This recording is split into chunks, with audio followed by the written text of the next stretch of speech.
I just wish I had known how effed up in the head I'd be as a result of my lived experiences. Like, bestie, I will grow my wealth any day if that means I don't have to confront my fears or triggers. I'll explain what I mean. Because my mom was constantly working and my dad was not present in my childhood, that has made me fear abandonment. I didn't get consistent reassurance, attention, love as a child, so now when I have it, I hold on to it a little too much. That is called anxious attachment. After 7 years of being married, my husband and I have finally realized that he's avoidant and I am anxious. We're stuck in this loop where essentially he's trying to run away to get space because he avoids connection almost. That is his coping mechanism. Versus I'm trying to chase him because I'm trying to connect. That is my coping mechanism. How has that worked for so long? It hasn't. That is the first thing that I'm working on, right? Is anxious attachment becoming secure. The second thing I'm working on is as a result of being a child of immigrants. We were hustling. We were always constantly doing because we needed to do in order to survive. Now that I'm beyond surviving and I've built a foundation, I don't know how to just be. I think the idea is that doing is trying to control the environment around you versus being is just watching it all unravel. And the third is a combination of the two as essentially a result of my anxious attachment.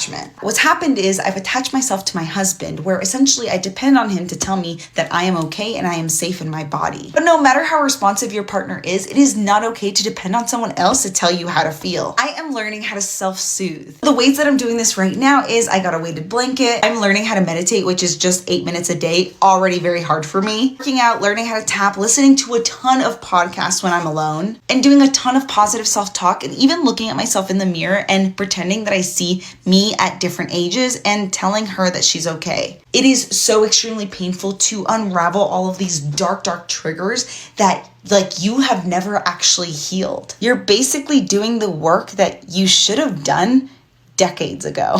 You are made up of a growth mindset. You're going to be like, oh my gosh, I want to reach self-actualization. I see the flaws inside of me and I want to be better. I want to be a more secure person. Just know that you are not alone. I am with you. There are hard days. There are bad days. There are good days. And there are days where I do feel victorious. Let me know if you like these longer form videos. There are just so many thoughts inside of my head and I love keeping you up to date and being real with you that it is not all as beautiful as it seems. Growth is so difficult when it comes to money, when it comes to physical growth, and man, what I'm struggling with the most right now is mental growth. I am rooting for you because you know what? You were made to thrive.